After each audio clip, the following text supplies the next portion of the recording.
Bonjour, bonjour à toutes et bonjour à tous et bienvenue sur ce webinaire. Aujourd'hui, on va parler un petit peu du confort féminin et plus précisément de l'intérêt de la gémothérapie dans l'accompagnement de vos patientes. Et pour ça, on a aujourd'hui la chance d'être accompagnée de Diane Benen, qui est directrice et CEO du laboratoire Equinitri. Bonjour Diane et merci d'être avec nous aujourd'hui. Bonjour Solène, merci de cette belle initiative. En tout cas, moi, je suis ravie de pouvoir d'être là et de pouvoir mettre la gémothérapie à travers un sujet qui occupe l'esprit de beaucoup de personnes et surtout les femmes, bien évidemment. Non, c'est sûr. C'est pour ça qu'on était parti sur cette thématique. On a vraiment beaucoup de demandes des différents thérapeutes sur la gémothérapie, les indications et principalement dans le cadre du confort, de l'équilibre hormonal, du confort féminin. Et donc, c'est chouette de parler de ça aujourd'hui. Pour l'agenda, on est ensemble pour 1 heure. Diane fera d'abord une petite introduction sur le système endocrinien. Et ensuite, on passera vraiment dans le vif du sujet avec tous les conseils thérapeutiques, en gémothérapie, mais aussi en nutrithérapie. Ensuite, on présenterait un petit peu le laboratoire Equinitri, donc les valeurs notamment, présentation de quelques gammes, et des 15 minutes à la fin pour répondre à toutes vos questions. Concernant vos questions, pour ceux qui ne connaissent pas encore la plateforme Livestorm, vous pouvez les poser donc en bas à droite. Donc là, je vois qu'il y a déjà beaucoup d'entre vous qui nous passent le bonjour dans le chat. Vous pouvez poser vos questions et sinon directement dans la rubrique questions. Et donc, on prendra bien 15 minutes à la fin pour répondre à tout ça. J'en profite aussi pour le répéter parce qu'on a souvent la question. Le webinaire, il sera disponible en replay après. Donc, pour rappel, le webinaire est proposé par Complément Pro en association avec Equinitri, mais le replay sera disponible sur l'académie, donc Complément Pro, donc depuis la plateforme. D'ailleurs, vous aurez accès à toutes les différentes formations, tous les différents webinaires depuis cette académie.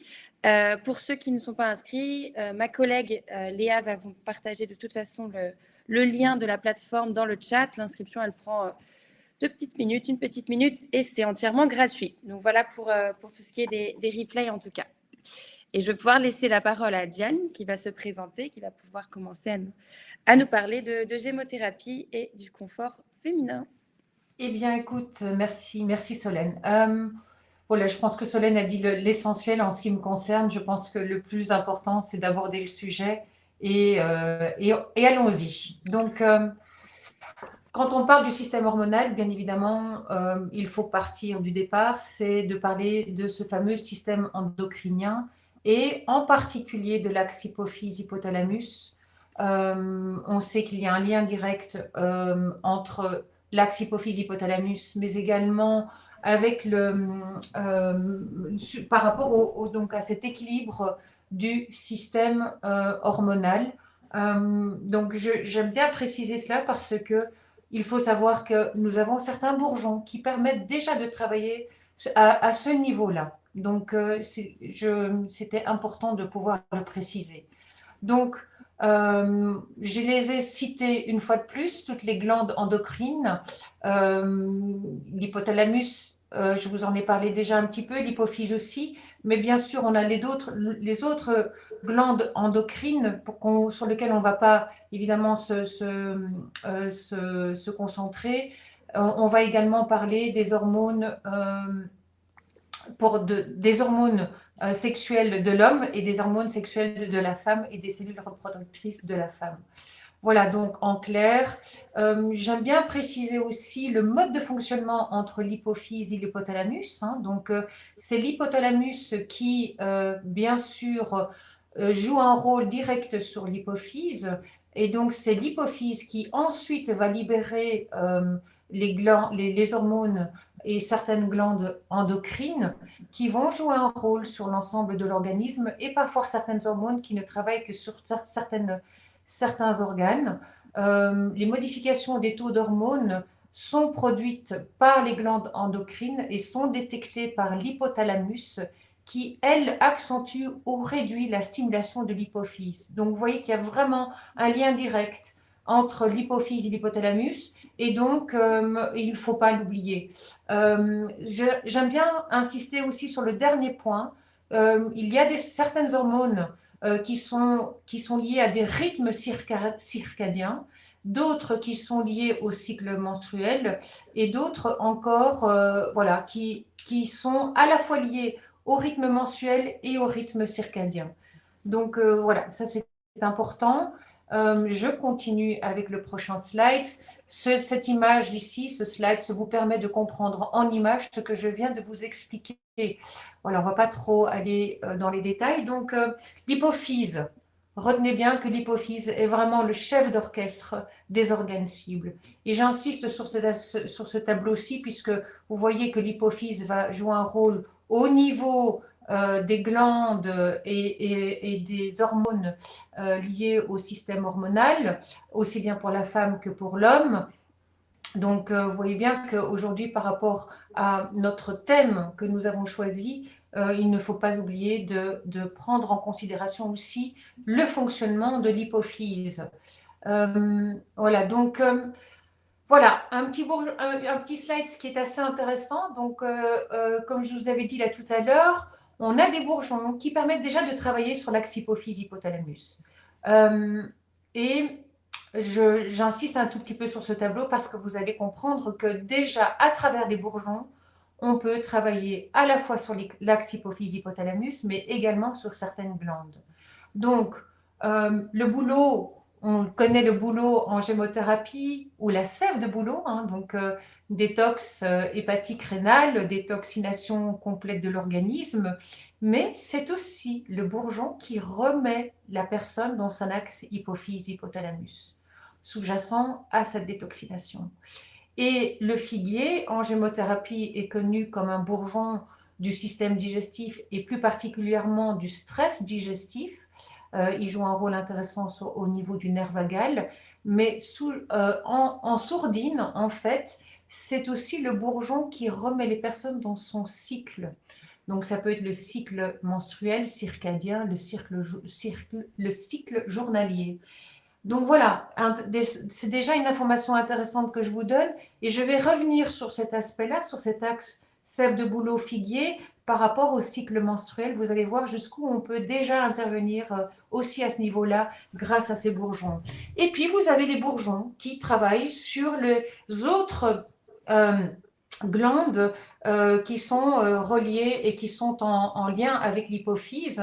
Donc, on a parlé des glandes qui ne sont pas importantes pour nous aujourd'hui par rapport au thème, mais vous les retrouvez de toute façon également à travers ce fameux tableau ce fameux slide dont je vous fais part ici. Et vous retrouvez à ce moment-là le lien entre le tableau de la page précédente avec les bourgeons. Regardez, ce qui est intéressant aussi, c'est qu'on connaît le framboisier, le pommier, les rênes. On sait qu'ils travaillent sur les glandes, les hormones féminines, alors que le chêne et les séquoias vont plutôt travailler sur les hormones masculines. Voilà, petite information déjà qui permet de comprendre les bourgeons à travers une autre approche que juste une approche métabolique. Alors, qui dit axe hypophyse-hypothalamus, dit aussi évidemment un axe qui fonctionne bien. Et donc, à partir du moment où on se trouve face à des dysfonctionnements, on peut aussi avoir des conséquences au niveau du système hormonal. Je ne vais pas rentrer dans les détails, mais vous les retrouvez ici. Donc, vous voyez bien qu'à partir du moment où la glande hypophysaire est en déséquilibre, automatiquement, il peut y avoir aussi des conséquences sur le système hormonal. Donc, il faut en prendre en considération dans votre pratique et dans le conseil et dans l'accompagnement de votre patientèle. Je continue. Donc, dysfonctionnement, mais également le vieillissement du système hormonal va de ce fait également avoir une influence sur nos hormones.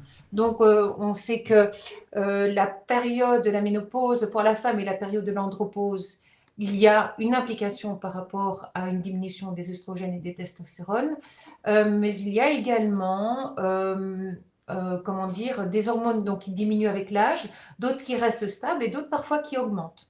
Il y a une chose qui est importante, malgré, donc j'aime bien insister sur cet aspect-ci, même quand les taux d'hormones ne diminuent pas, la fonction endocrinienne décline généralement avec l'âge, car les récepteurs hormonaux deviennent moins sensibles. Donc, prenez ça également en considération dans votre anamnèse et dans votre approche par rapport à une problématique liée à un dysfonctionnement hormonal. Voilà. Alors, on va maintenant, donc ça, c'était toute la partie plutôt des glandes endocrines. On va rentrer maintenant dans le vif du sujet et aborder tous les cycles, tous les stades de la femme, à partir du moment où elle est réglée jusqu'au moment où elle est ménopausée et post-ménopausée. Donc, en quelques mots, donc, on va d'abord parler du cycle menstruel. On sait que le cycle menstruel est formé de 3 phases. Il y a des libérations des hormones qui se font avant l'ovulation, pendant l'ovulation et après l'ovulation. Et une fois de plus, c'est notre chef d'orchestre qui gère tout cela, donc notre fameuse hypophyse. Première chose, donc j'insiste également aussi, c'est que nos œstrogènes, en fait, ce sont des hormones stéroïdiens, c'est-à-dire qu'ils sont synthétisés par le cholestérol. Donc, vous voyez que le cholestérol joue, on a tendance à avoir une sonnette d'alarme quand on a un taux de cholestérol qui est trop élevé, et pourtant, il ne doit pas être trop bas non plus, parce que trop peu de cholestérol peut également intervenir dans notre régulation de notre cycle menstruel. J'insiste aussi sur le fait qu'il y a des organes comme le foie, les surrénales, les seins et les tissus adipeux qui peuvent également produire en petite quantité certaines œstrogènes. Et j'insiste sur cet aspect-là, surtout pour la période post-ménopause, en fait. Donc, petite information qui mérite d'être soulignée. Alors, au niveau du cycle menstruel, nous avons des bourgeons qui permettent de jouer un rôle sur retrouver un cycle menstruel normalisé. Alors, je vous avais parlé du bouleau, du figuier dans un premier temps. Eh bien, c'est aussi une approche que vous pouvez faire dans votre accompagnement thérapeutique et votre conseil.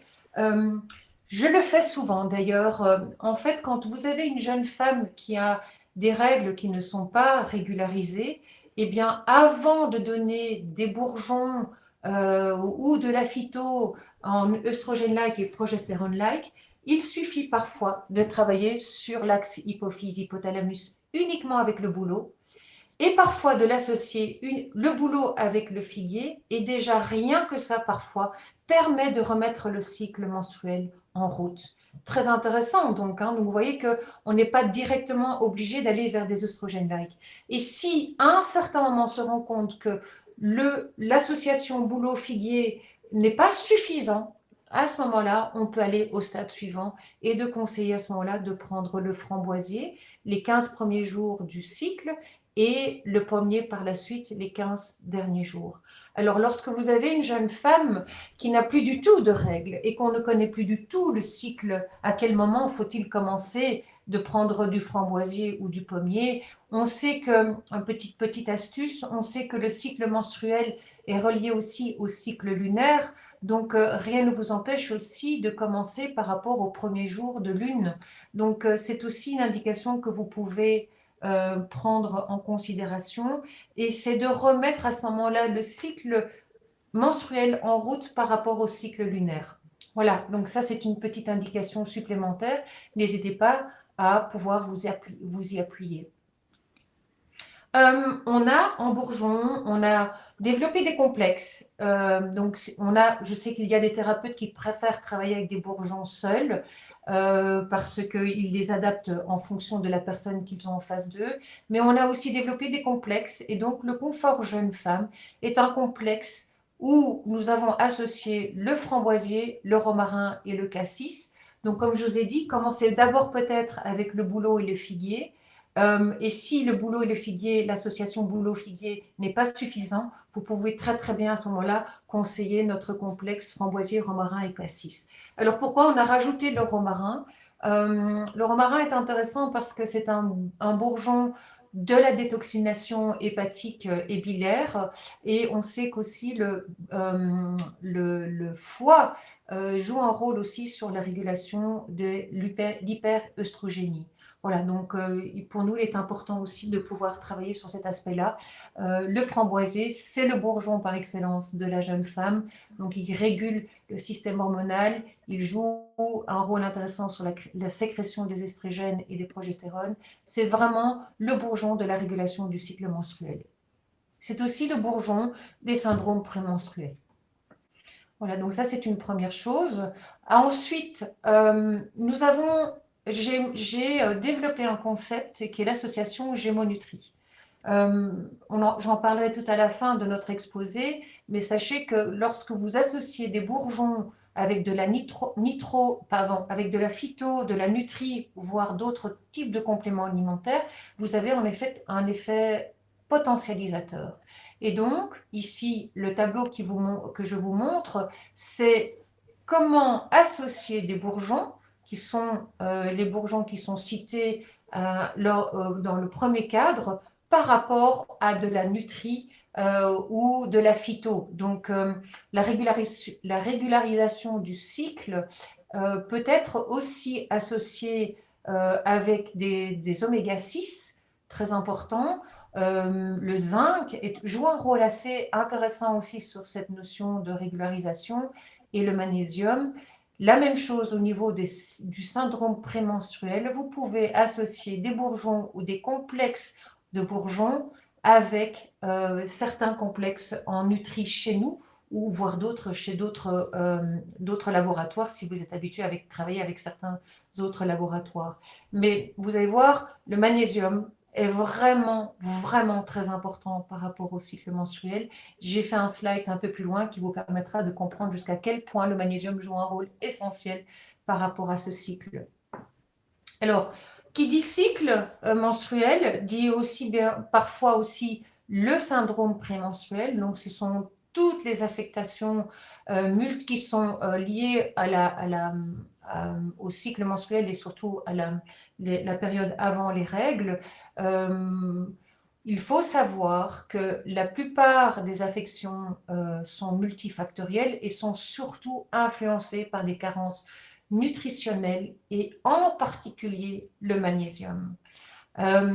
Souvent, quand on conseille le magnésium chez une jeune femme qui a vraiment tous les symptômes prémenstruels qu'on connaît bien, hein, donc le spasme utérin, un problème de rétention d'eau, un problème de saute d'humeur, d'irritabilité, de repli sur soi, voire même de mini-dépression, un problème de maux de tête, de migraine menstruelle, le sommeil qui peut être parfois perturbé, voire même on peut être confronté, il y a des jeunes femmes qui sont confrontées à des insomnies.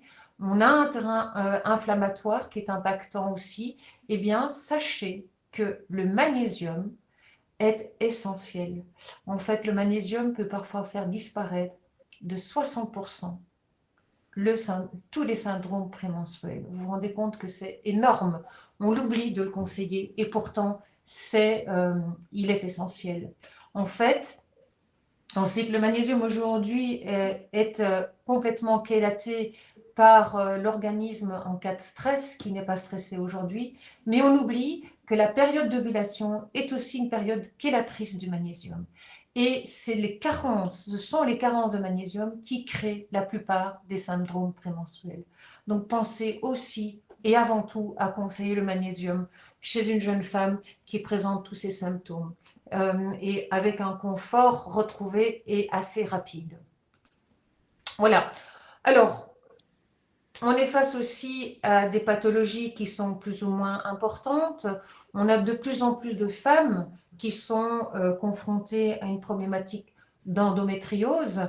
On parle aussi de ce fameux tissu mal placé. Alors, c'est quoi ce tissu? C'est tout simplement le tissu endométrite. Donc, c'est l'endométriose. Enfin, l'endométriose, c'est l'endomètre, en fait, qui, au lieu d'être évacué pendant la période de règles, en fait, va se placer à d'autres parties de l'organisme qui peuvent être les ovaires, les ligaments qui soutiennent l'utérus, les trompes de Fallope ou parfois d'autres endroits du corps et qui peut amener en fait des inconforts plus ou moins importants qui va de l'irritation des tissus adjacents voire à la formation des adhérences et qui peut poser un problème aussi en fait de fertilité. On reviendra sur la problématique de la fertilité, mais donc aujourd'hui, les modalités et les causes de ce phénomène ne sont pas encore connues médicalement, mais si vous avez déjà eu une formation en décodage biologique,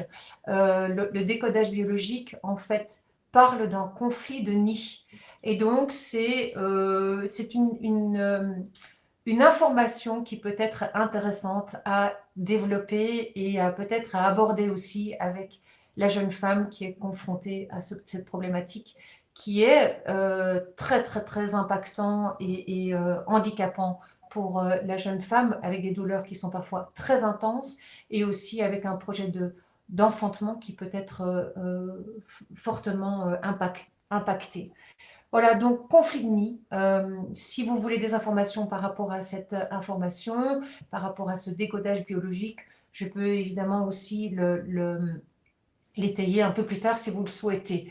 Donc voilà, on en reparlera un peu plus tard si vous souhaitez, si vous avez des questions par rapport à ça. Alors on a également aussi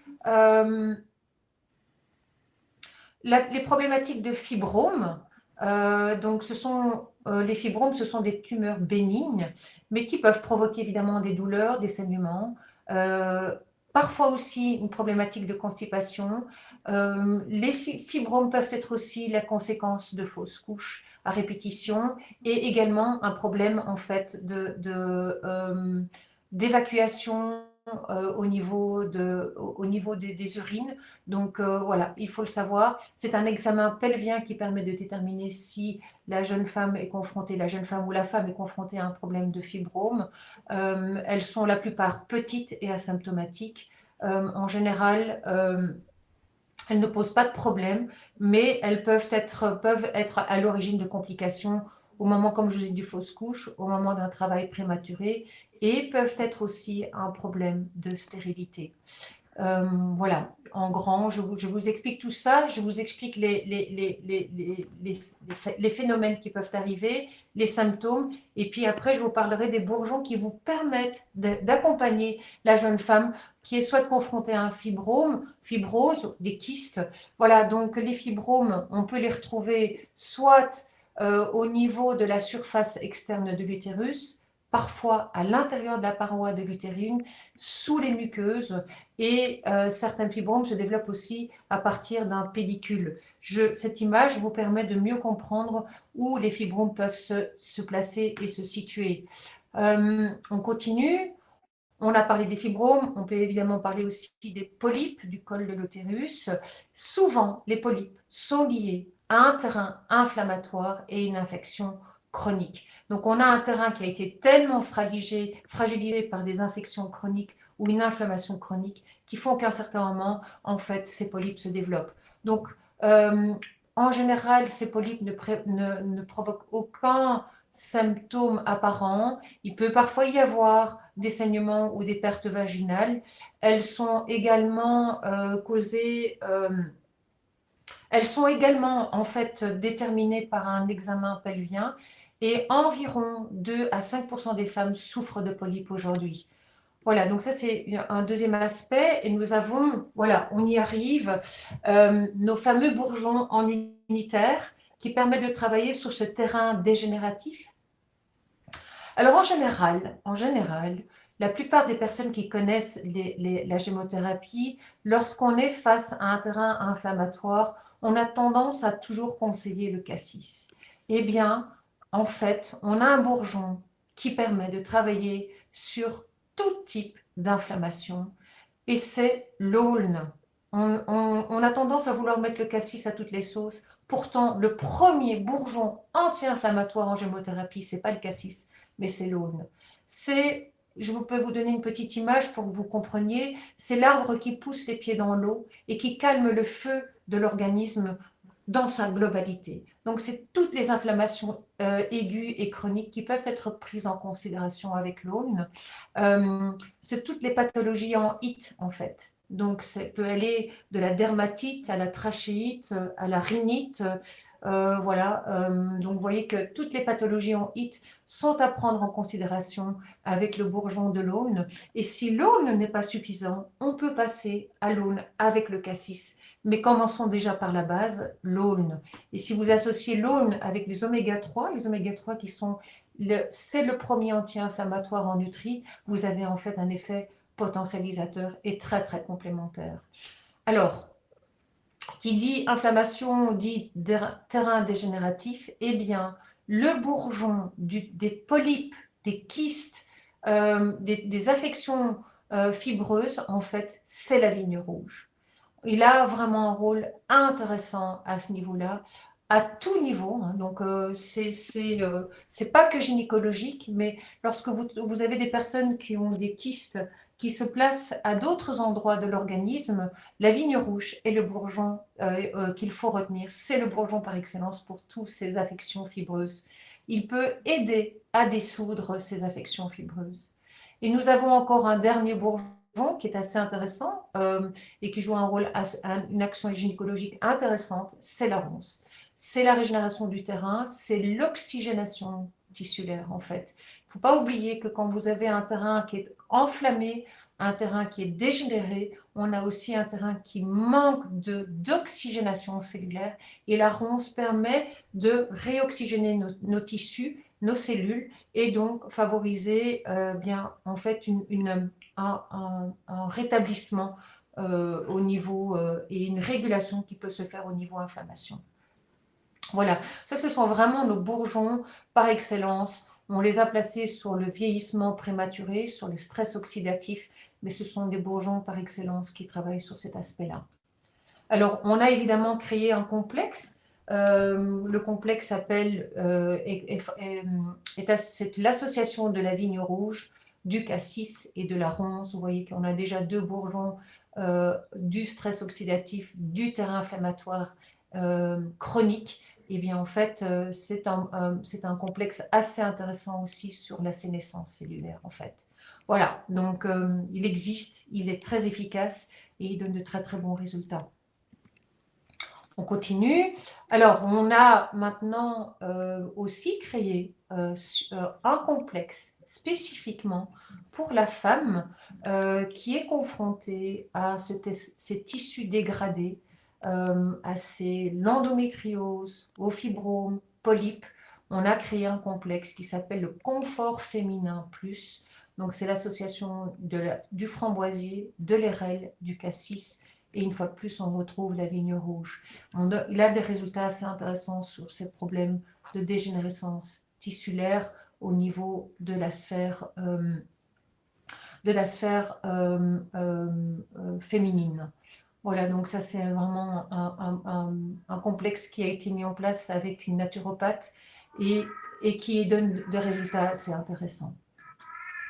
Alors, on a, comme je vous ai dit, on a mis en place un concept qui est d'associer la gémo et la nutri. Là, tout à l'heure, je vous avais parlé de la régulation du cycle, des syndromes prémenstruels. Eh bien, on peut aussi accompagner une personne qui a des problèmes de kyste, d'endométriose et de fibrome avec la gémo et la nutri. Donc, bien sûr, pensons au stress, donc aux antioxydants tels que le SOD, le superoxydase dismutase.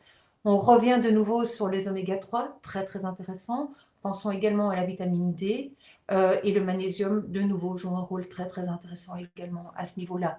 Donc, n'hésitez pas à associer les bourgeons avec de la nutri. Vous voyez que j'ai rajouté deux autres bourgeons qui sont le noisetier et le gui. Et en fait, ce sont deux bourgeons antiscléreux. Voilà, on peut aussi penser à ces deux bourgeons. Ils ne sont pas nécessairement liés au système hormonal, mais sachez qu'ils jouent également un rôle à ce niveau-là, au niveau de donc la sclérisation cellulaire. On peut aussi les conseiller si vous estimez qu'ils peuvent jouer un rôle de complémentarité.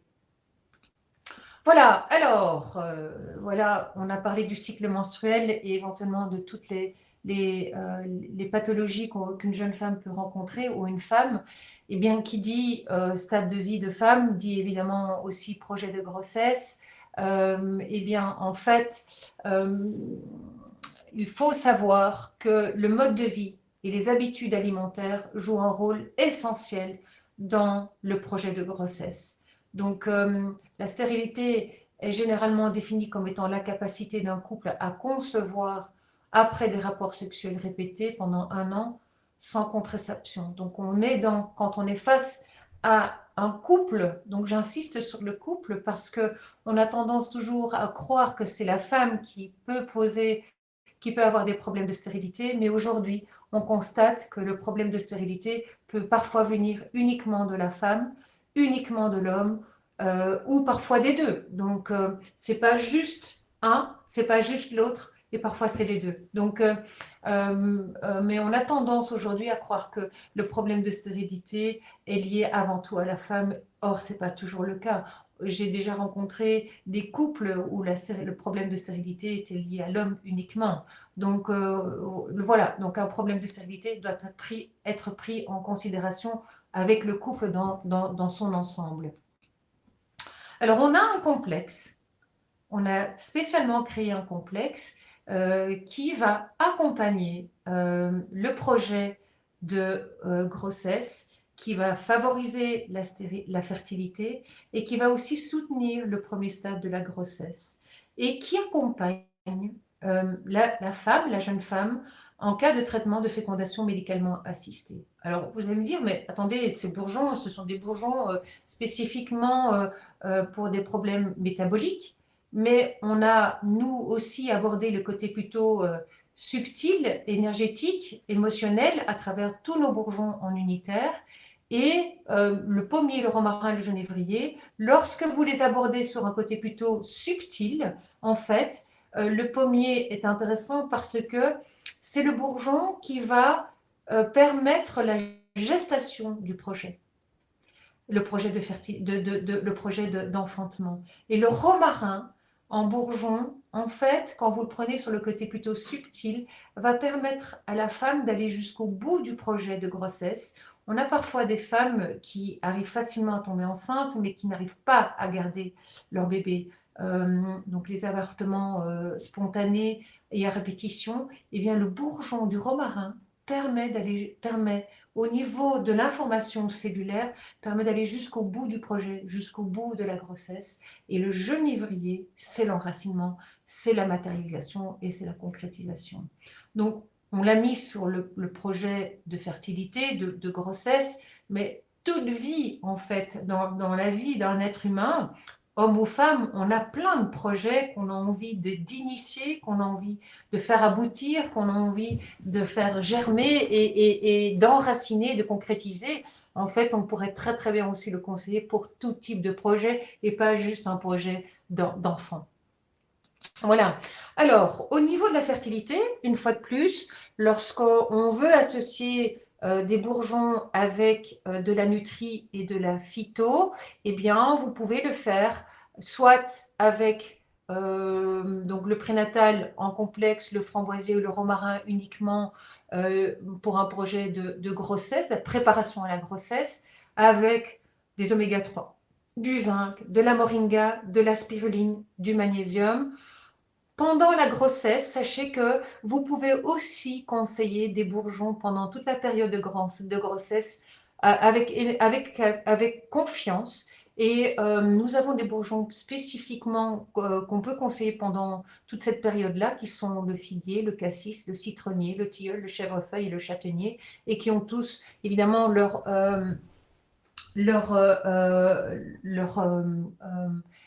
le figuier, par exemple, le stress digestif ou lorsque une jeune femme a un problème d'acidose au niveau du système digestif, l'acidité du système digestif, eh bien, on peut sans aucun problème conseiller le figuier. Le tilleul lorsqu'il y a un problème d'insomnie, également avec le chèvrefeuille lorsqu'on a un peu des angoisses. Voilà, et le châtaignier est totalement recommandé lorsqu'il y a des personnes, des jeunes femmes qui sont enceintes et qui ont une problématique de retour veineux. Voilà, donc on a aussi un complexe prénatal avec la vitamine B9 entre autres, donc n'hésitez pas à le conseiller. Et puis lorsqu'il y a des problèmes urinaires, n'hésitez pas aussi à conseiller certains bourgeons avec certaines plantes comme la canneberge ou de la nutrie pour désacidifier l'organisme. On continue.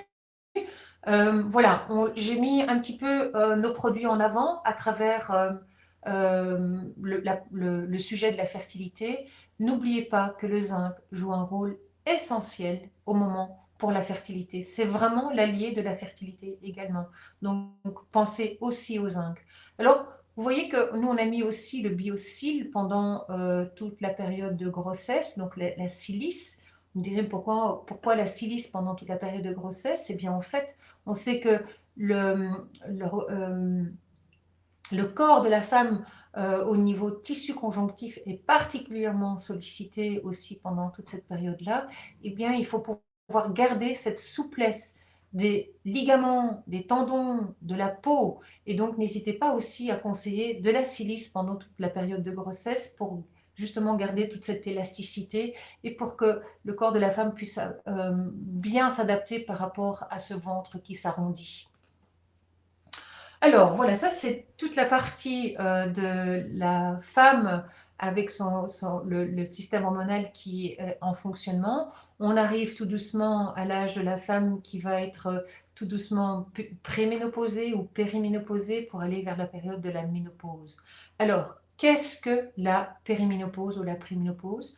En fait, c'est une période de la vie d'une femme où on est face, en fait, avant tout à une chute des progestérones. Et c'est cette chute des progestérones qui engendre ces inconforts physiques. Et cette transition ménopausique peut durer entre 4 à 8 ans. Parfois, elle peut être aussi assez brutale et elle peut se faire du jour au lendemain. Et donc, on est face à une ménopause qui est instantanée. Alors, par rapport à cette périménopause, eh bien, on est face à des irrégularités de règles, on est confronté à des bouffées de chaleur, on est confronté à des suées nocturnes qui sont plus ou moins importantes. Il y a évidemment aussi d'autres symptômes qui apparaissent, sensibilité mammaire, saute d'humeur, irritabilité, voire dépression. Il peut y avoir aussi des céphalées ou voire même des migraines, des troubles de sommeil en allant jusqu'à l'insomnie, perte de concentration et fatigue. Alors vous voyez qu'on retrouve dans la période de périménopause beaucoup de symptômes qu'on retrouve dans la période de syndrome prémenstruel. En fait, la plupart des syndromes, des symptômes durant la période prémenstruelle, on les retrouve également à la périménopause, sauf qu'elles durent plus longtemps et donc elles sont beaucoup plus inconfortables. Et donc, chute de progestérone, c'est pas du tout une chute des oestrogènes, c'est avant tout une chute de progestérone. Et pendant cette période de périménopause, de préménopause, il ne faut pas prendre ou ne pas donner des oestrogènes supplémentaires, puisque nos oestrogènes restent identiques. Le taux d'oestrogène reste identique, c'est l'apport de progestérone qui est important. Et donc, en bourgeon, dans la gémothérapie, vous avez le fameux pommier qui est progestérone-like. Voilà, donc très très important, je reviendrai un peu là-dessus aussi. Et donc, après la période de préménopause, vous avez la période de ménopause. Elle se définit comme étant une période c'est très précis. À partir du moment où vous avez une femme face à vous, une femme qui n'a plus ses règles pendant plus d'1 an, vous êtes en fait à une femme qui est ménopausée en fait. Elle peut être précoce, comme je vous l'ai dit, dès l'âge de 40 ans, mais elle peut aussi se faire aux alentours de 45 à 55 ans. Voilà, alors les symptômes de la ménopause, elles sont diverses et variées. Très étonnamment, en fait, il faut savoir que pendant toute la période du cycle hormonal, nos oestrogènes, les oestrogènes chez la femme, jouent un rôle protecteur, à la fois au niveau osseux et au niveau du système cardiovasculaire. Donc pendant toute la période où le système hormonal est en fonction, la femme, en fait, est protégée d'une problématique d'ostéoporose et d'une problématique cardiovasculaire. À partir du moment où la femme est ménopausée, elle rattrape c'est les problèmes cardiovasculaires que l'homme peut connaître pendant toute sa vie, les risques en tout cas, et elle peut être confrontée à un problème d'ostéoporose. Eh bien, le bourgeon de la ménopause, de la femme ménopausée, c'est les règles. Et ce qui est très très intéressant avec les règles, c'est évidemment au niveau du système hormonal, mais sachez que les règles permet aussi l'assimilation du calcium au niveau intestinal. Vous voyez que c'est quand même intéressant. On pense toujours à l'RL par rapport à le système hormonal de la femme ménopausée, mais il a aussi un rôle très très intéressant sur l'assimilation du calcium. Vous voyez que c'est assez large. En fait, un bourgeon ne fait pas qu'une seule chose, il a plusieurs rôles et l'RL est assez chouette pour cela. Alors évidemment, il peut y avoir aussi des risques d'infection, on pense à la bruyère. Lorsqu'il y a une femme qui est confrontée à une diminution de la libido, n'hésitez pas à conseiller l'ERL, voire le séquoia. La peau s'affine aussi très très fort, elle s'assèche, il y a des lésions qui peuvent apparaître, et donc les bourgeons du cèdre, le cèdre et le platane sont des bourgeons par excellence pour la régulation et la rééquilibration au niveau cutané. Lorsque vous avez une femme qui a un taux de cholestérol qui est beaucoup trop élevé, pensez à l'olivier, à l'aubépine, au romarin. Voilà. Mais j'accorde aussi une importance, c'est que n'oubliez pas que le cholestérol est très très important pour le système hormonal, mais également pour le système osseux. Donc il faut savoir qu'une femme, une fois qu'elle est ménopausée, a tendance à faire un peu plus de cholestérol. Et c'est normal, c'est une réponse tout à fait normale du corps, parce que le cholestérol va pallier à un problème de stress oxydatif, cette oxydation et ce vieillissement qui s'accélère avec l'âge, mais le cholestérol aussi joue un rôle par rapport au système osseux. Donc il est important pour éviter aussi ces risques d'ostéoporose. Voilà. Alors, œstrogène-like, quels sont les bénéfices, quels sont les risques? On sait qu'ils sont intéressants pour traiter les problèmes de bouffée de chaleur, les problèmes de sécheresse cutanée et sécheresse vaginale, permettent aussi le ralentissement de la progression de et la progression de l'ostéoporose, mais il est déconseillé de prendre des œstrogènes et des œstrogènes-like lorsqu'on est face à une personne qui a eu un cancer hormonodépendant ou qui a eu des antécédents en famille. Donc c'est la même chose avec les bourgeons. Donc il y a une mesure de prudence à observer. Alors regardez, petit tableau, hein, donc comme je vous ai dit, c'est avant tout pendant la période de périménopause ou de préménopause qu'il y a cette fameuse chute de progestérone, d'accord? Elle est là, c'est la ligne orange. Et lorsqu'on rentre dans la phase de ménopause et la phase de ménopause, c'est une irrégularité, c'est l'effet yo-yo des œstrogènes. Et pour arriver à un certain moment à la phase post-ménopause où vous avez une stabilisation tant au niveau des œstrogènes que des progestérones. Donc, phase, et j'insiste vraiment sur cet aspect-là, première phase, préménopause, c'est l'apport de progestérone-like et vous le faites avec le pommier. Et une fois que la femme est ménopausée ou post-ménopausée, vous pouvez conseiller les règles. Voilà, et puis nous avons un complexe pour la femme ménopausée qui est un complexe où vous avez l'association des bourgeons qui sont le framboisier, l'érel, l'aulne et le citronnier. L'aulne, comme je vous ai dit, c'est la prévention de la dégénérescence tissulaire, c'est la prévention aussi de l'inflammation à bas bruit ou une inflammation qui est déclarée, et donc l'aulne, c'est le bourgeon par excellence. Le framboisier et l'érel sont vraiment très très intéressants pour le confort de la femme ménopausée, et le citronnier joue un rôle intéressant également, puisqu'il a un rôle au niveau hépatique, et peut jouer un rôle d'élimination des toxines et une régulation aussi du cholestérol et de l'acidité. Je pense par exemple à l'acide urique. Voilà, c'est un bourgeon, un complexe qui a été fait sur une approche aussi globale et holistique par rapport à la femme ménopausée. Une fois de plus, donc notre concept, c'est l'association Gémeaux Nutrifito. Eh bien, ici, vous découvrez par rapport à la femme pré- ou ménopausée, qu'est-ce qu'on peut conseiller à un moment donné lorsque la femme est préménopausée, le pommier avec les oméga-6 et le magnésium, bien évidemment. Lorsque vous êtes face à une femme qui est ménopausée, vous pouvez aller vers le complexe numéro 16, confort féminin, avec certains complexes également ou des unitaires en nutri. Lorsque vous êtes confronté à une personne qui a des bouffées de chaleur et qui en même temps, et si on veut à la fois jouer sur la protection cardiovasculaire, vous pouvez très très bien conseiller le confort féminin seul ou l'olivier ou l'aulne, l'olivier et l'aulne ensemble, le cornouiller avec certains complexes en nutri. Et vous voyez que la plupart du temps, le magnésium intervient même aussi pendant cette période de la femme préménopausée, ménopausée. Le magnésium est vraiment, je pense aujourd'hui que c'est un complément alimentaire qu'on ne peut pas prendre chez la femme, quel que soit son âge et quel que soit son stade dans sa vie de femme, en fait.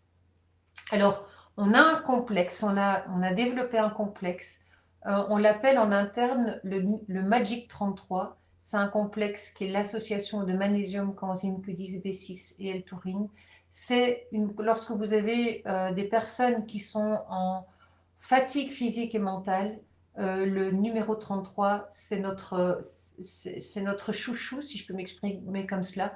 Mais il est très intéressant parce qu'il intervient au niveau du stress physique et mental. Il intervient aussi au niveau de l'échange cellulaire. Il est rééquilibrant ionique au niveau cellulaire et en même temps, il intervient dans la production de l'ATP. Donc voilà, n'hésitez pas aussi parfois, si vous avez une personne qui est vraiment à bout physiquement et mentalement, vous pouvez très très bien commencer par donner le numéro 33 complexe magnésium coenzyme Q10 B6 L-taurine dans un premier temps pour ensuite passer après uniquement au magnésium par exemple ou alterner. Alors voilà, donc je pense qu'on a abordé le sujet à la fois rapidement mais en même temps dans les détails. On m'a demandé aussi de parler du laboratoire Equinutri. Pour ceux qui ne connaissent pas, c'est un laboratoire belge et qui existe depuis 30 ans et que j'ai repris il y a déjà bientôt 9 ans maintenant, même plus, en 2014. Et donc nous avons mis en place une vision très très précise. Le laboratoire Equinutri veut être une référence en santé naturelle et holistique. Et on veut offrir, au-delà d'un label, des produits qui sont de qualité et respectueux du consommateur, une éthique de fabrication qui est dite clean, je vous en parlerai un peu plus tard.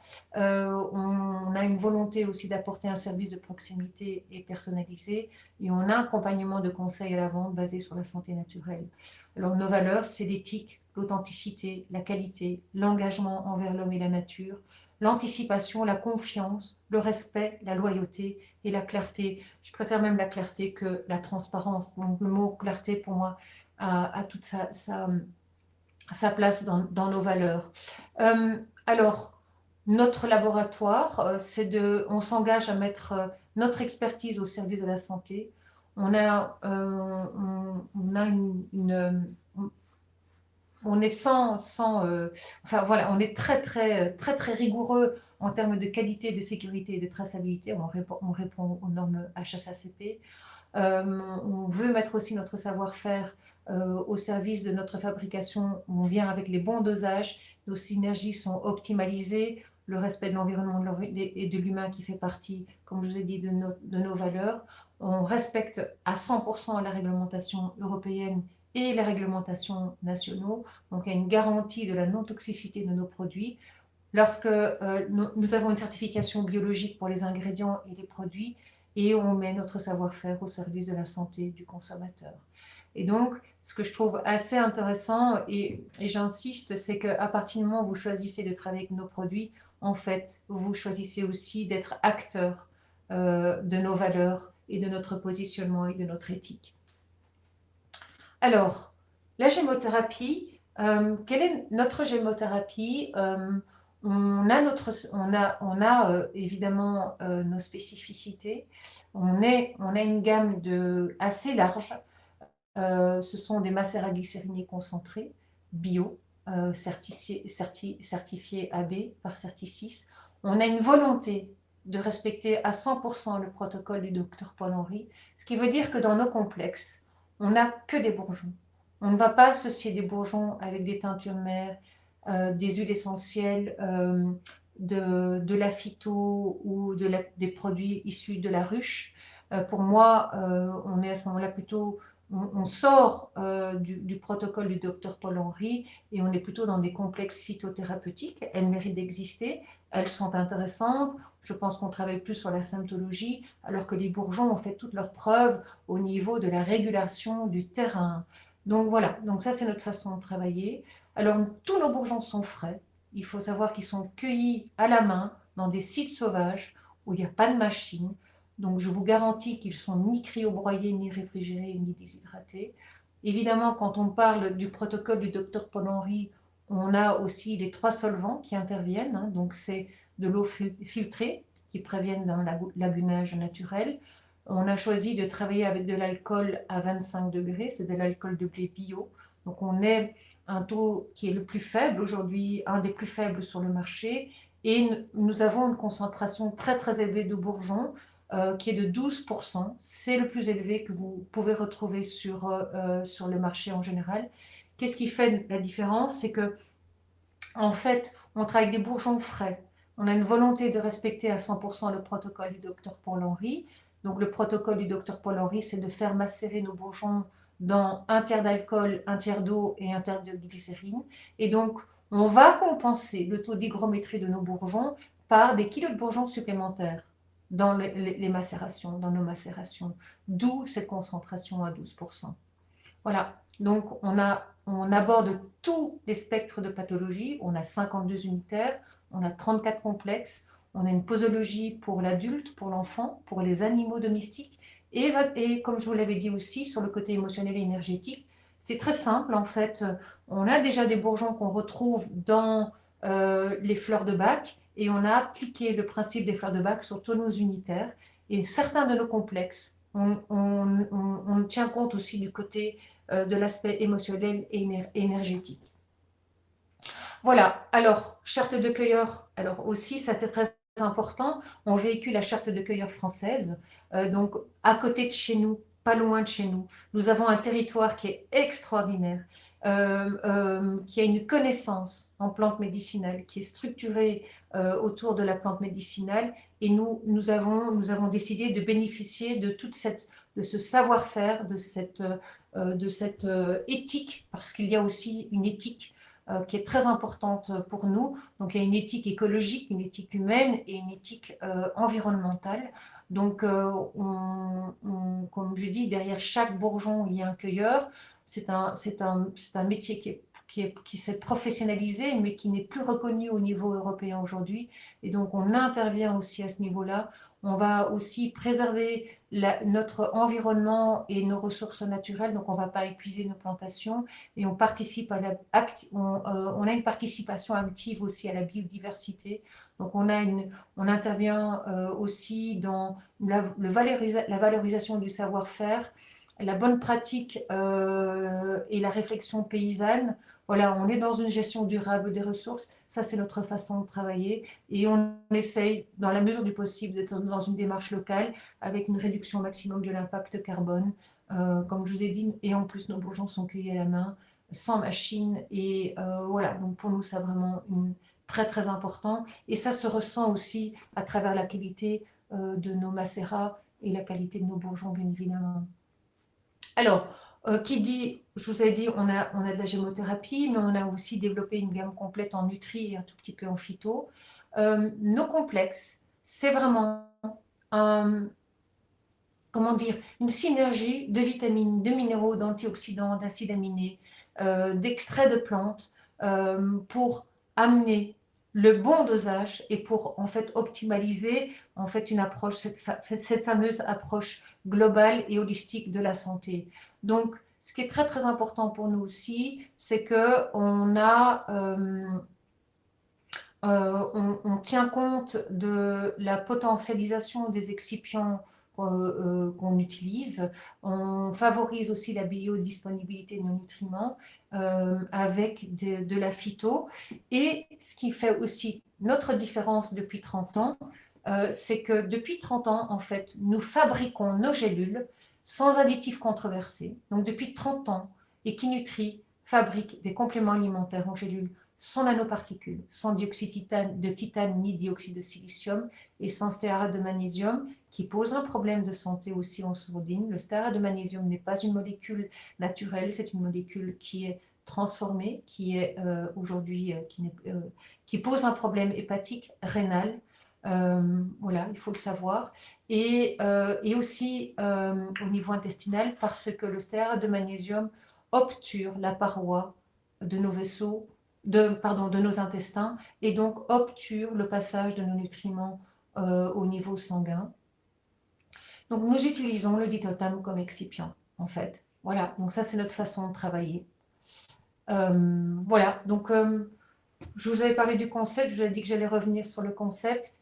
Eh bien, l'approche holistique, l'approche globale d'Equinutri, c'est de associer par domaine d'application les bourgeons avec de la nutrithérapie et les principes actifs en phyto, en plantes.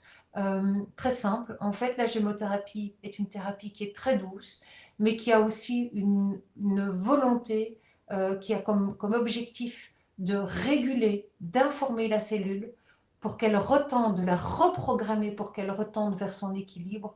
Et si on donne le carburant à travers les nutriments et à travers les plantes et les principes actifs de plantes, en fait, on a un effet potentialisateur et très, très complémentaire. Et donc, ça, c'est notre façon de travailler aujourd'hui. Voilà, je pense que j'ai tout dit. Oui, voilà, et bien évidemment, à partir du moment où on est dans cette association Gémonutri, on a un résultat durable, on a une efficacité qui est augmentée. On peut à un certain moment diminuer le nombre de prises de nutriments, on a une rapidité d'action et on est en total respect de la biologie. Je pense que cette fois-ci, j'ai tout dit. Voilà, Solène. Merci beaucoup Diane pour la présentation aussi également du labo, c'était très très clair. Donc pour rappel, le webinaire était proposé par Compliment Pro en association avec Equinutri. On va vous remettre dans le chat le lien pour l'inscription sur la plateforme si vous souhaitez recevoir le replay. On va vous envoyer aussi, si vous le souhaitez, une vidéo qui présente rapidement la plateforme. Mais en quelques mots, tout simplement, un Compliment Pro, c'est une plateforme qui va vous permettre d'accéder à différents compléments alimentaires, à un large choix de compléments alimentaires, où vous pouvez recommander ensuite ces compléments alimentaires, notamment les compléments alimentaires de Diane d'Equinutri, en quelques clics, les envoyer à vos patients et ensuite suivre un petit peu les commandes de vos patients pour vérifier qu'il y a une bonne adhésion au traitement. Donc, sur la plateforme, vous allez trouver différents laboratoires, dont Equinutri. Donc, le catalogue s'élargit vraiment tous les jours au fur et à mesure de vos demandes. Donc, n'hésitez pas à nous faire part aussi de vos demandes s'il y a des compléments que vous souhaitez voir apparaître, des labos que vous souhaitez voir apparaître. C'est une plateforme qui, comme je le disais au départ aussi, est entièrement gratuite pour vous en tant que professionnel de la santé.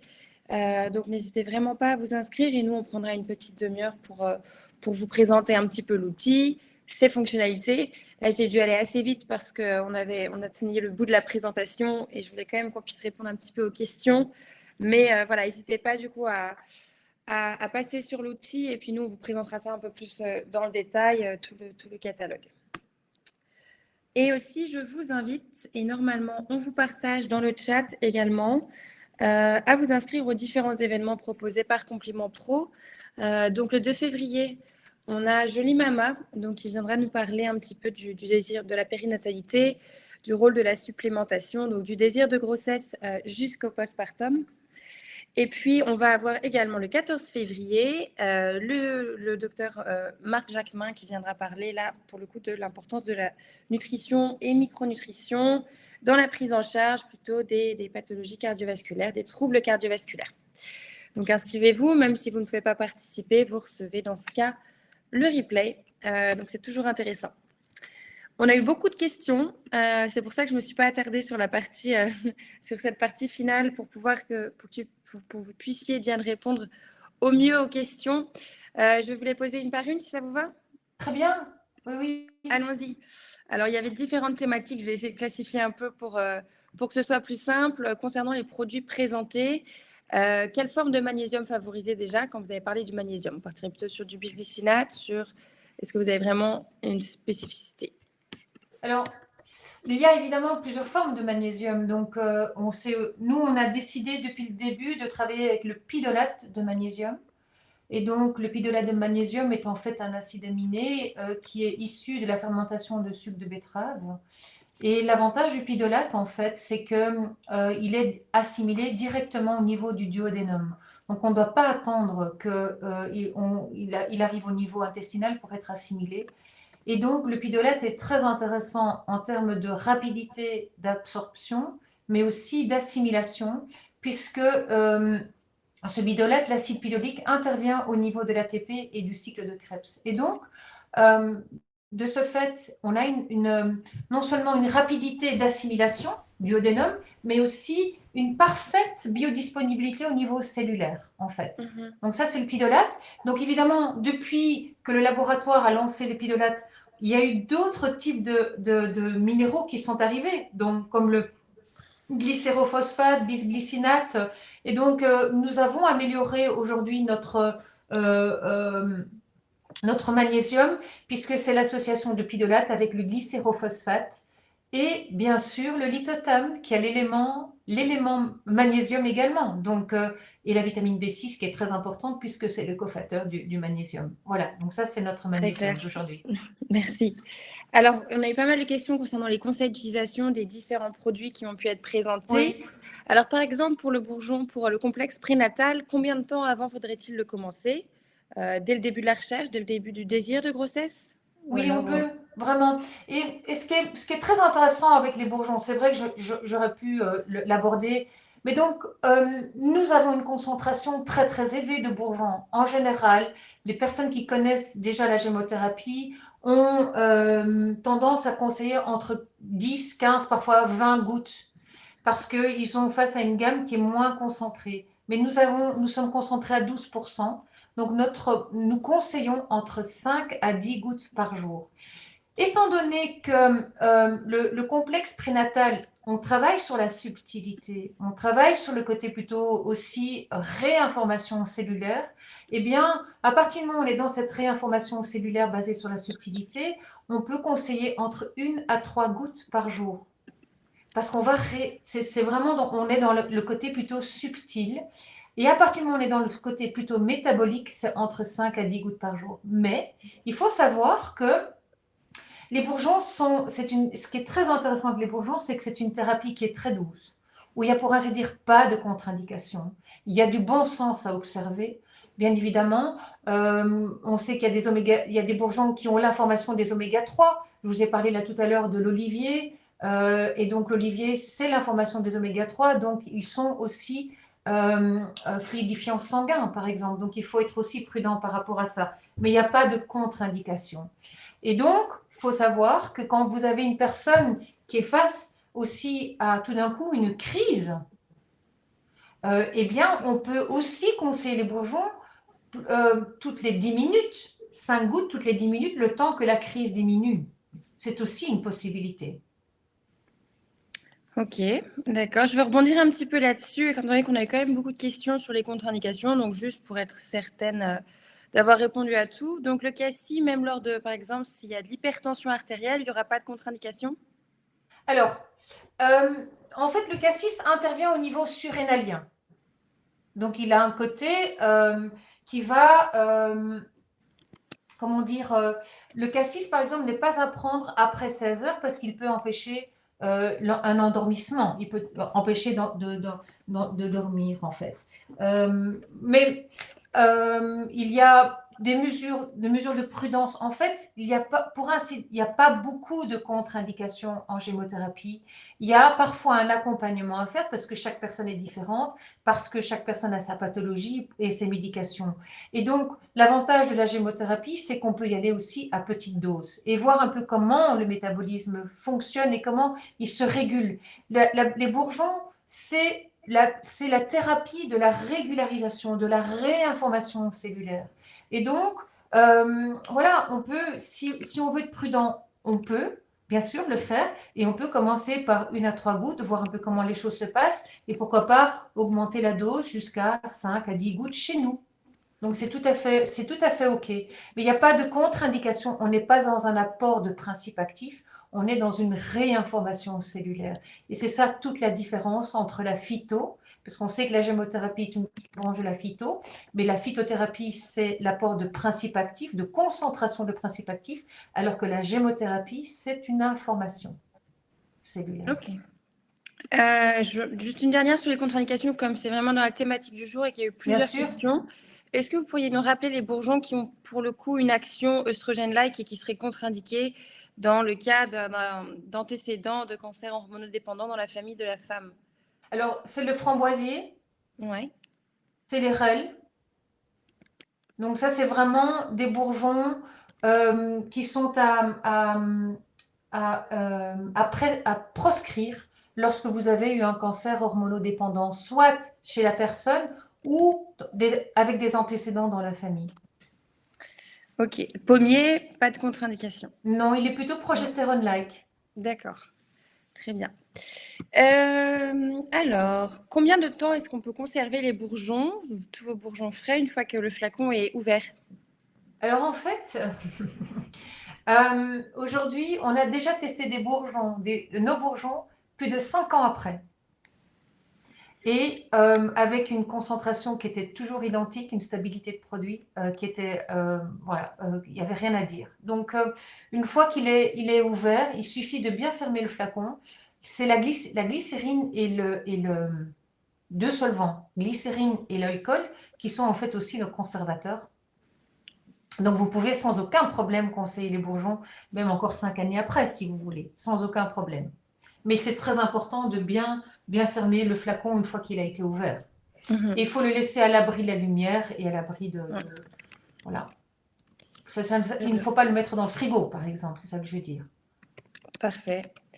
Alors, on a eu 2 questions ensuite spécifiques par rapport à quand est-ce qu'il faut commencer les cures, éventuellement, si on peut appeler ça comme ça. Donc, la première, pour la vigne rouge et donc les kystes, à prendre en cure, en prévention ou au moment de la formation des kystes. Et si les kystes se forment à nouveau sur chaque cycle, à quel moment? Est-ce que plutôt la seconde partie? Alors, en fait, les bourgeons, c'est un travail de terrain. On est vraiment dans cette régulation du terrain. Donc, on peut déjà avoir des symptômes qui peuvent disparaître assez rapidement parce qu'ils étaient légers, parce qu'on était en première phase de développement. Mais à partir du moment où on est déjà face à un terrain qui est fortement impacté, dégénéré, on peut faire des cures de 3 mois, parfois de 6 mois. Mais ce qui est important aussi, c'est de toujours faire ce qu'on appelle la fenêtre thérapeutique. C'est toujours de faire 3 semaines de cure, on arrête une semaine, on reprend. Voilà, ça c'est très important. Si on est face à un terrain qui est beaucoup plus dégénéré, on peut faire 3 mois de cure, on arrête pendant 15 jours et on peut reprendre. Ce qui est très important par rapport à cette fenêtre thérapeutique, c'est de pouvoir aussi, quand on est face à cette fenêtre thérapeutique, c'est de voir un peu comment la personne se sent.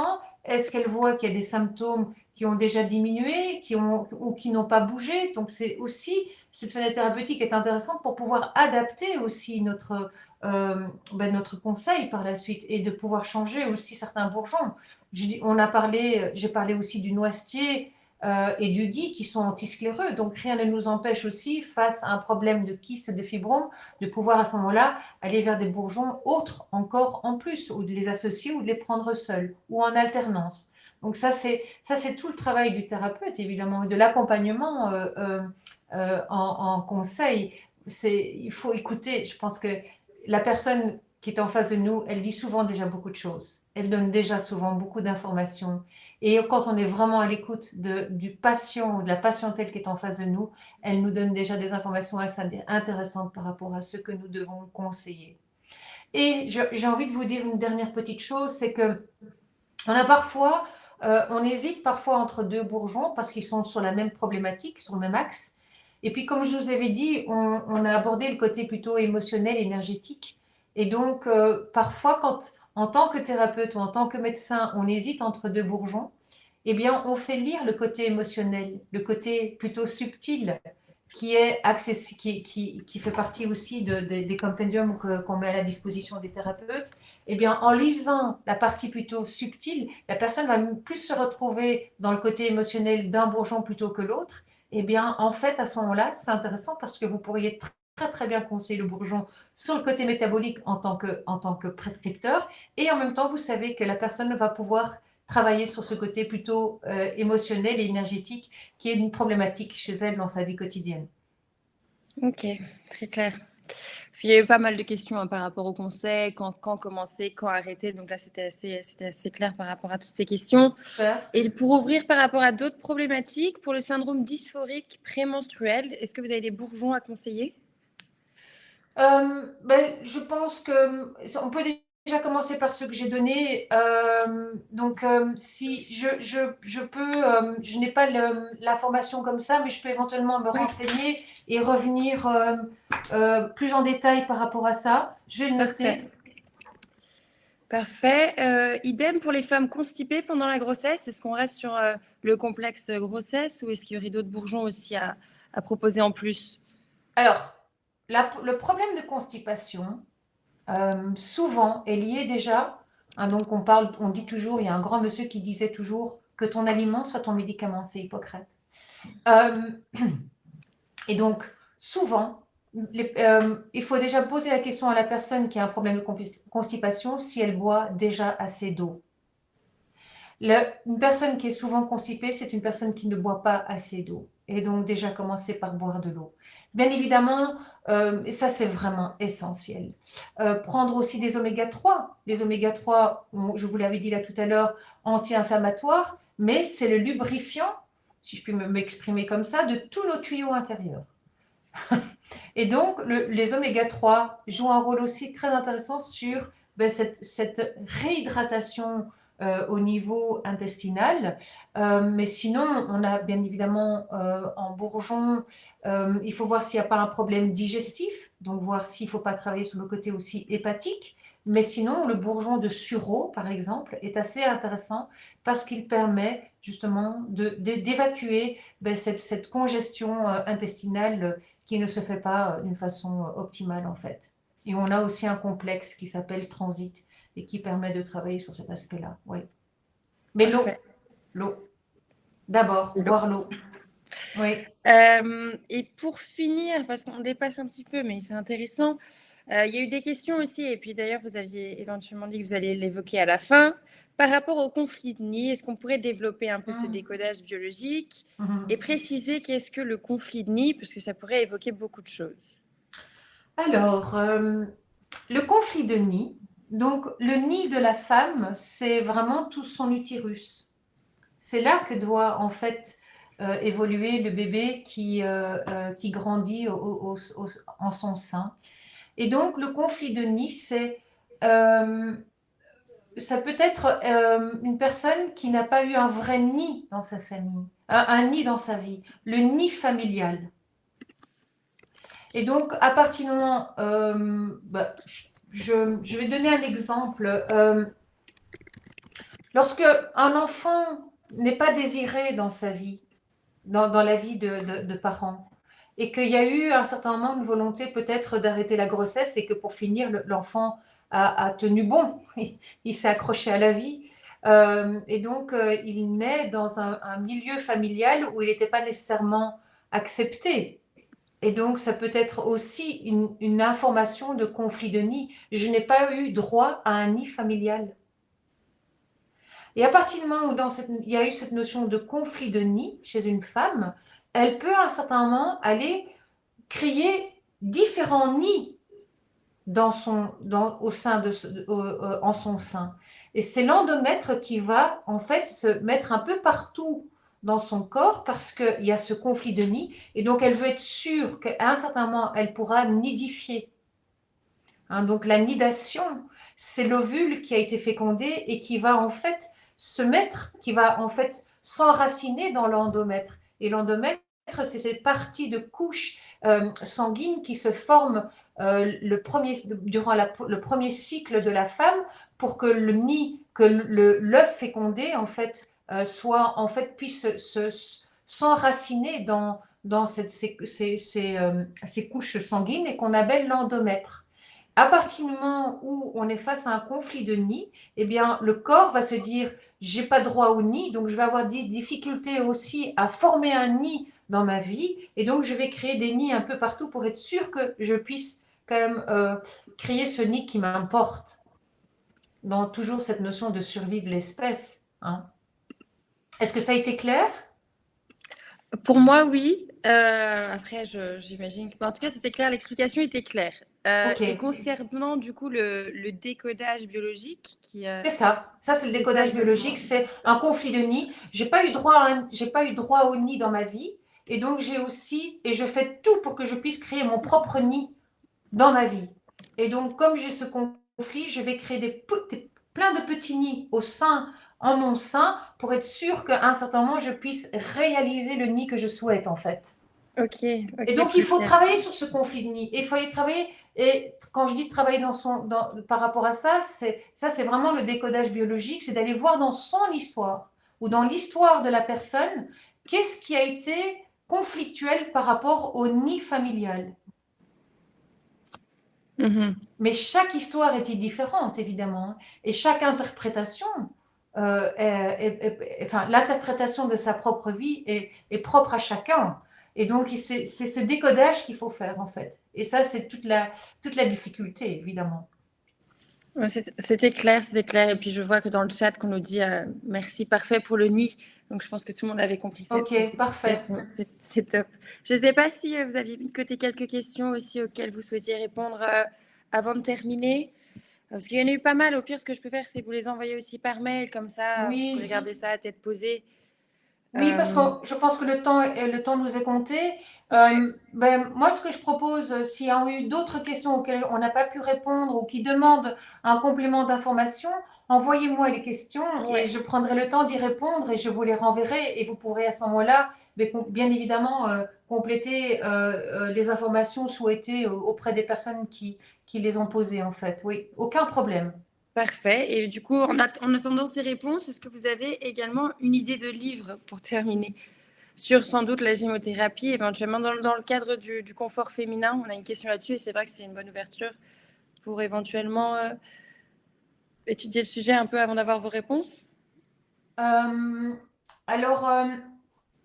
y a un livre il faut juste que je le retrouve parce que j'ai plus le titre comme ça. En fait, il y a un super livre. Je me lève parce que les livres sont derrière moi, comme vous avez pu remarquer. Donc, c'est des tomes assez extraordinaires et qu'on a de plus en plus de difficultés à trouver. Mais c'est chez les éditions Amiris. Et on parle très très bien. Donc, c'est le livre qui s'appelle, je ne sais pas si vous le voyez. Ah oui, on n'arrive pas vraiment à lire le titre. Alors, attendez, je vais mettre votre écran au plus grand peut-être. Ok, donc en fait, chez les éditions Amiris, c'est de la lumière à la guérison. Et donc, c'est un livre qui a été écrit avec, entre autres, le docteur Ledoux, qui est un médecin à Lille qui travaille beaucoup, beaucoup avec la gémothérapie. Mais je vous les mettrai aussi. Oui, limite, si vous pouvez faire un petit listing également. Ah ben là, on arrive à lire bien de la lumière à la guérison. Voilà. Ça, c'est des super livres. Parfait. Il y a 2 tomes, en fait. Il y a un tome 1 et un tome 2. Et donc, je vous mettrai... Ça, c'est les 2 tomes. Parfait. Voilà. Vous pouvez nous envoyer la référence, comme ça, nous pourrons le partager. Je vous enverrai les informations. Il existe depuis longtemps. J'ai regardé. Moi, je l'ai acheté. Il était encore à 20 €. J'ai encore le prix sur... Je ne suis pas sûre que ce soit encore le même prix aujourd'hui. Mais voilà, donc ce sont des super références. Parfait. Bah, écoutez, je vous remercie. Je vous remercie vraiment aussi pour la présentation. C'était très clair. Oui, On avait besoin tant d'avoir ce mieux. lien vraiment Gémeaux, Génial. équilibre hormonal, confort féminin. On nous l'a tellement demandé. Je vous envoie les petites questions dans la journée pour pouvoir Très répondre au bien. plus vite à tous ces participants qui étaient très nombreux aujourd'hui. Merci d'avoir envoyé pas mal de questions aussi. Oui. Puis tout le monde avait l'air très satisfait. Présentation très intéressante, beaucoup de bons retours. Donc merci beaucoup Super. Diane. Avec plaisir. À bientôt. À bientôt et puis très bel Belle journée à après-midi tout à le tous. monde. Au revoir. Au revoir.